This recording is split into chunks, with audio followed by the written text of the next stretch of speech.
Okay. So I've been on about Florida, and I've been on about Florida since the summer, anyways. Um, I wasn't a huge fan of moves that the team made in the summer in terms of signing a lot of guys long term who I didn't think had proved it yet. I think part of where I differ from a lot of the younger crowd is I think if you've had one good year, one really solid, fantastic season, that doesn't mean you get paid off for the next 6 or 5. I think you get a show me contract, which is 2 years, 3 years. And then if you continue to perform at that level, then you get your big contract. Because what happens is, and this is what's been happening, this is how buyouts happen. Guy has a big year, gets paid for that big year, can't live up to that big contract.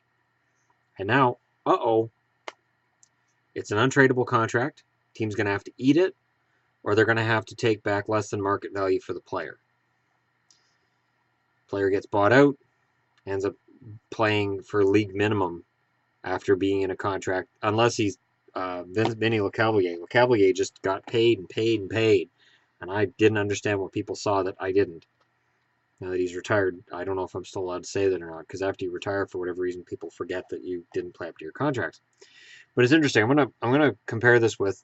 I was just going through Cap Friendly, and Cap Friendly I like to look at because it's fun to see which teams are actually in trouble.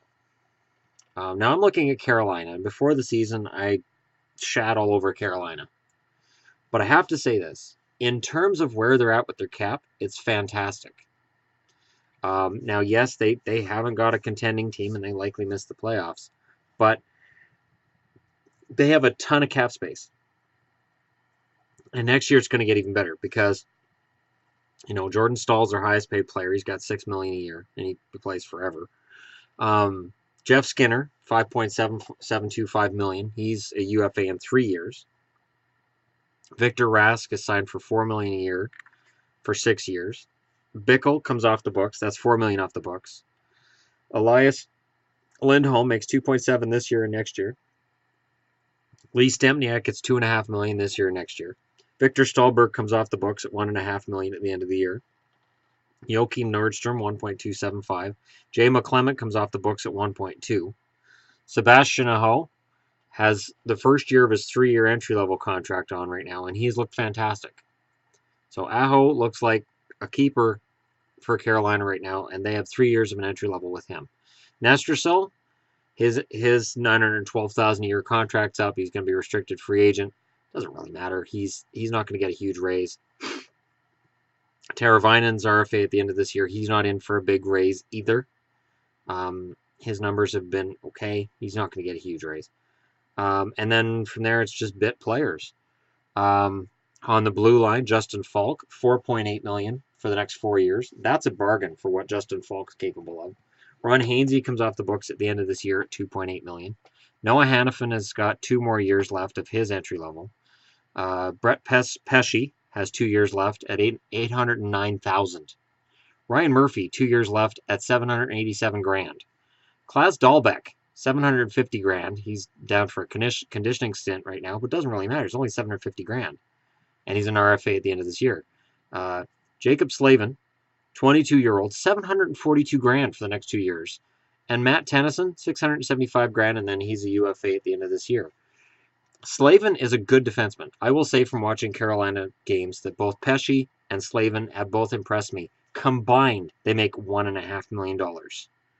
Combined. And then there's Hannafin, who's making $900,000. In net, Cam Ward got 2 years, $3.3 million each. Bit pricey considering the numbers he had last year, but whatever. And Eddie Lack got $2.75 million a year, so they're paying $6 million a year for goaltenders. But they can afford to do that because look at what they've got put together here with almost everybody in entry level. Carolina next year,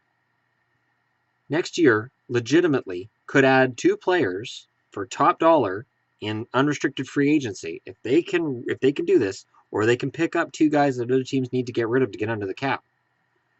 Hell, if it's a cap dump, they could pick up 3 or 4 guys. And they could be right in the playoffs next year. And they could be a contender. It's insane. It's insane to me. Now, I'm going to compare this. I'm going to do this with Florida.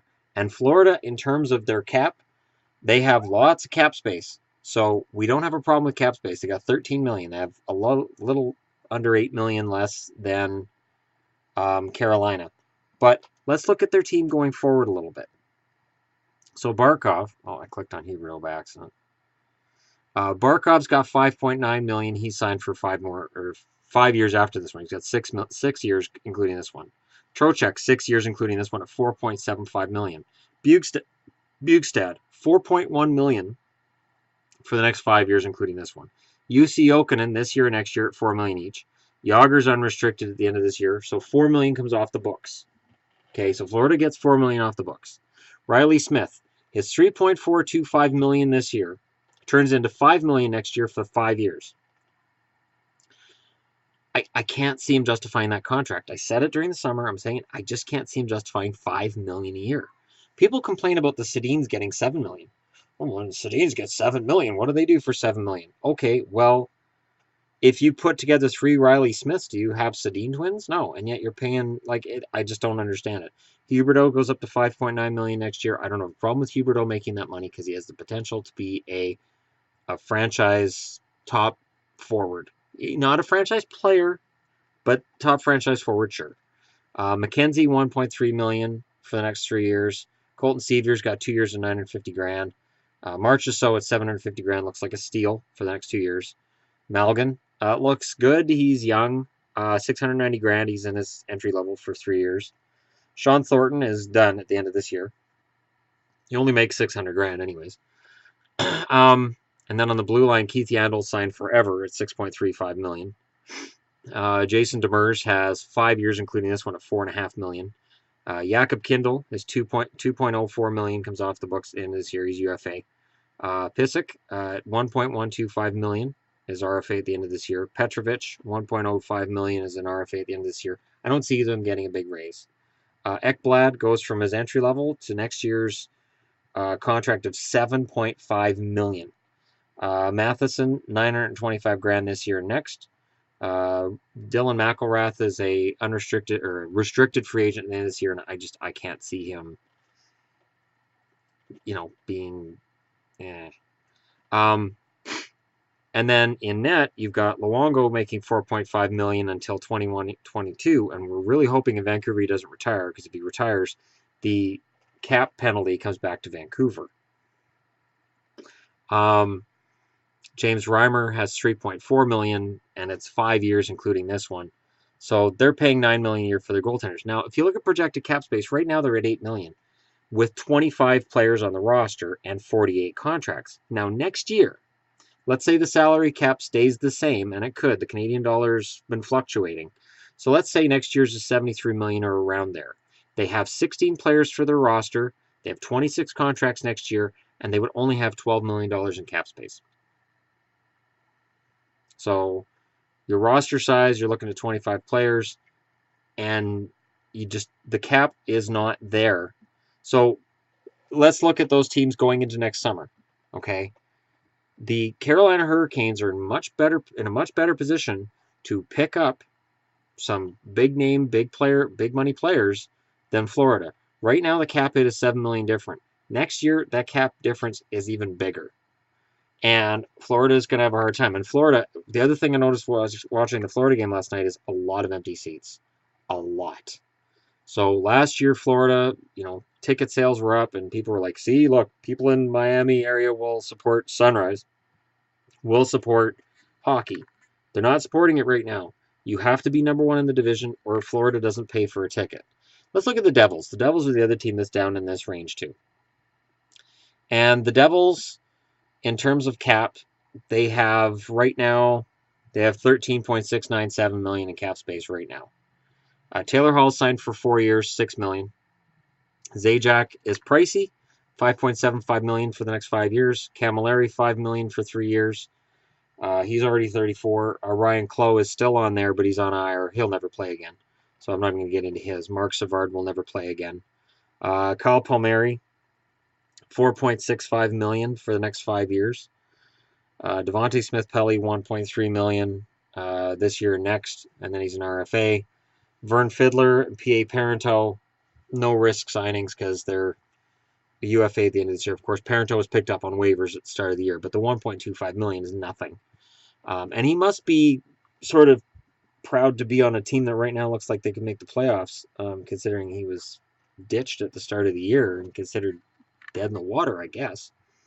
But Zaka, at 894 grand for 3 years, that looks good. Woods in the lineup, 925 grand. Entry level. Lappin, entry level. Kalinin, 800 grand. RFA at the end of this year. Bennett, 725 grand. And RFA at the end of this year. They're not going to get big upgrades on their their contracts. Andy Green has $5 million a year for 4 years. Ben Lovejoy, $2.6 million for 3 years. John Moore, $1.6 million this year and next. Kyle Quincy, $1.25 million. No risk there. He's UFA at the end of the year. John Merrill, $1.1 million for the next 2 years. Severson makes 605 grand and is RFA next summer. Severson will get a big raise, I think, personally. I like Severson a lot. I think he's dramatically underpaid. 605,000 is not anything in today's NHL. And in net, of course, Corey Schneider making $6 million a year until 21-22. Keith Kincaid, 725 grand. He's a UFA at the end of this year. Next year's projected cap space, $22 million for the New Jersey Devils. $22 million. So it's just interesting to look at where teams are and where they're going. Like, this is why last summer when Florida signed all these long-term contracts, I'm like, what are they doing? Why are you taking all these guys who haven't even played out their contracts and giving them extensions when you don't have to? I'm going to take a look at the Canucks because everybody, talks about Benning and how horrible Benning is. Now, the Sedins make $7 million this year, next year. Louis Eriksson makes $6 million a year for 6 years. Burrows is an RFA at the end of this year. That's why he's starting to play better. He's 35 years old. He knows this is his last chance, and he's starting to dig down and play better. Brandon Sutter, $4.375 million. He's not worth it. He signed for the next 5 years. It is what it is. Derek Dorsett's $2.65 million. I don't know how he makes that money, but he signed for the next 3 years. Yannick Hansen, $2.5 million this year and next. That's a steal for what he brings. Sven Berchi, $1.85 million this year and next, and then he's RFA. I don't think he's worth $1.8 million, but the difference between what I think he's worth and what he's getting really isn't worth squabbling over. Anton Rodin, who hasn't played a game yet, 950 grand. Marcus Granlund, 900 grand this year, next year. While I don't think Marcus Granlund is an ideal bottom six forward, he's only making 900 grand. Bo Horvat, 894,000 this year. That's going to be a huge raise next year. Huge. So I'll say like 4 million next year. Gauntz, 863 grand. He'll get about that next year. Jack Skilly, 700 grand. I don't think he'll stick around. He's RFA next summer. Magna, 600 grand. UFA next summer. Labatt. I always want to say Labatt, but it is Joseph Labatt. And Michael Chaput, 600 grand. Chaput actually has played more for the Canucks this year than I think the Canucks expected him to. I think he's taking the place on the lineup right now that Rodin was supposed to be on. On the blue line, Edler, $5 million for the next 3 years. Nobody's touching that contract. I'm sorry. He's got a no trade clause first off, and second off, he can't stay healthy and he can't score anymore. So that is the Canucks contract for the next 3 years. Chris Tanev, $4.45 million for the next 4 years. That's a steal for what he does. Lucas Biza, $3.6 million this year and next. He's not worth that, but I'm sorry. He's close to that. Goodbranson, $3.5 million. Of course, he's RFA at the end of this year. There's some speculation on how much money he wants, that he wants $4.5 million or higher. That's why the Canucks got him. That's part of the reason the Canucks got him is because he wanted too much money from Florida, and Florida said, see you later. Philip Larson, $1 million a year. He's UFA at the end of this year. I honestly don't see Larson staying because Trampkin's an RFA this summer and will get a raise. Stetcher is an RFA in 2 years. He'll get a raise at the end of that. He has looked fantastic. Stetcher right now reminds me of what Edler was when he first came into the NHL, what Bieksa was when he first came into the NHL. Some of these defensemen come in and they just look ready. Stetcher's that guy. Hutton, 896 grand right now, turns into 2.8 million next year. He's worth it. Biega, 750 grand this year. Next year, he's whatever. Padan is 700 grand and RFA at the end of this year. Ryan Miller is UFA this summer. So his $6 million comes off. And Markstrom has $3.66 million starting next year for 3 years. So the Canucks, with 15 roster spaces taken, will have $17 million in cap space. So next summer, with one less roster spot filled, they have $5 million more cap space than do the Florida Panthers. So the Canucks are actually in better shape contract-wise, even though right now they're up near the top in terms of cap hit amount in the NHL. And you have to think next year their backup goalie will be Demko. So that's just a look. That's just a look at where teams are with the cap and looking at next year. And looking at the 3 bottom teams in the NHL, and then looking at the one that everybody says is managed really, really poorly. And if Benning gets through this season and keeps his job, and if he plays it right next summer, the Canucks can add pieces and can compete, and can, in the meantime, add a top 5 draft pick. The draft being as it is, there will be steals later in the draft, and he just has to prove that he can come up with another Trampkin, that he can sign another Stetcher, that he can get another good player.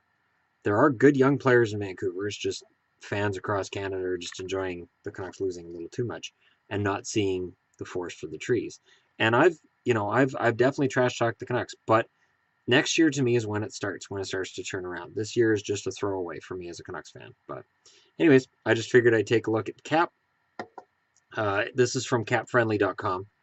Let me know which teams you think are going to get in cap trouble coming this summer. Which teams you think are in the position to get a lot better really quick. Like I said, I see the Hurricanes getting better quickly next summer. They got so many guys on entry-level contracts. That's pure gold in today's NHL. And I can see the Canucks moving up a little bit next year. Not a lot, but up a little bit. And we'll see what happens. And again, I hate to pile on Florida, but yeah, it's one of those things that's just been bugging me, and it's been bugging me. And now that we're, a third of the way into the season, I can say, look, this is what I discussed. This is what I discussed. You can't take a guy who's had a career year and say, okay, this guy's had a career year. We're going to pay him. We'll pay him big. He had a career year. Everybody has a career year, and I may go through these books and pull out career years for players and discuss them with you guys and say, hey, look at the career year this guy put together. And you guys will be shocked because every player does it. Every player has 1 year that stands out from everything else. And if that's a contract year, they get paid through the nose. And they usually end up seeing it eaten up in a buyout. So anyways, and hope you enjoyed the women's curling behind me. That's it's Sweeting against Jones. So it's 2 of the better looking skips. So that's not bad. Anyways, thanks for watching. Don't forget to like and subscribe if you're browsing your way through here. And I will talk to y'all again soon. There's a big Christmas thing tonight. And then tomorrow night I have my Christmas party at work. So, I'm going to be a little pressed on time this weekend. But I will make time for you guys. Thanks for supporting me. And I hope everybody's having a good December. I have a space heater now in this room that apparently was here the whole time. And I didn't know it was here the whole time. So now this room's nice and toasty. Yeah, thanks for watching. And I'll talk to y'all again soon.